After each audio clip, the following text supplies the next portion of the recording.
standard 10 सामाजिक विज्ञान chapter number first page number first chapter number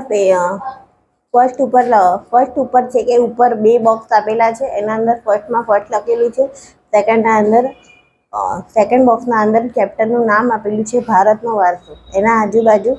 pink કલરની border છે એની નીચે લેફ્ટ સાઈડના નહીં રાઈટ સાઈડ ઉપર એક ક્યુઆર કોડનું સ્કેનર આપેલું છે એમાં એના નીચે બે લીટી આપેલી છે પછી સંસ્કૃતનો શ્લોક છે અને એ શ્લોકના નીચે ભારતનો એ શ્લોકનો અર્થ આપેલો છે એના નીચે પિંક કલરમાં લખ્યું છે ભારતનો વૈવિધ્ય નહીં ભારતનો સ્થાન અને વિસ્તાર પછી એના નીચે પેરેગ્રાફ છે પછી લખ્યું છે ભારતનો વૈવિધ્યસભર વારસો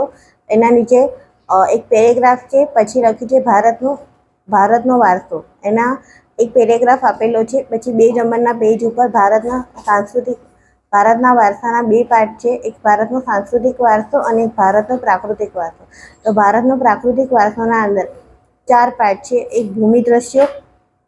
નદીઓ વનસ્પતિજન્ય અને પ્રાણીજન્ય વનસ્પતિજન્ય અને વનજન્ય એ રીતના ચારના ડિટેલમાં આપી છે એની 3 નંબરના પેજ ઉપર ભારતનો સાંસ્કૃતિક વારસો છે એના પર પેરેગ્રાફ છે એના નીચે હજી એક પેરેગ્રાફ છે અને સાઈડના અંદર દાઢીવાળા પુરુષનું ધડનો એક ફોટો આપેલો છે એના ઉપર માથા ઉપર એક લોકેટ જેવું બાંધેલું છે અને એને તીતીડા ભાતની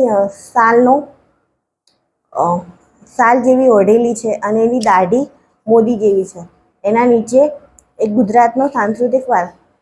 સાંસ્કૃતિક વારસો એના નીચે અશોકનો શિલાલેખનો ફોટો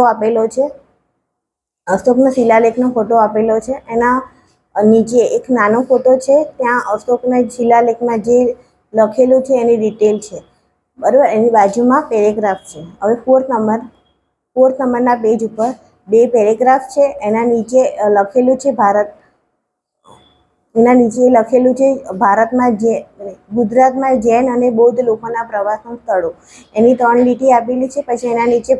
ગુજરાતના મેળાઓ અને એનું કોષ્ટક આપેલું છે એ કોષ્ટક પિંક કલરનું છે અને એ પિંક કલરના કોષ્ટકના અંદર મેળાના નામ સ્થાન અને સ્થળ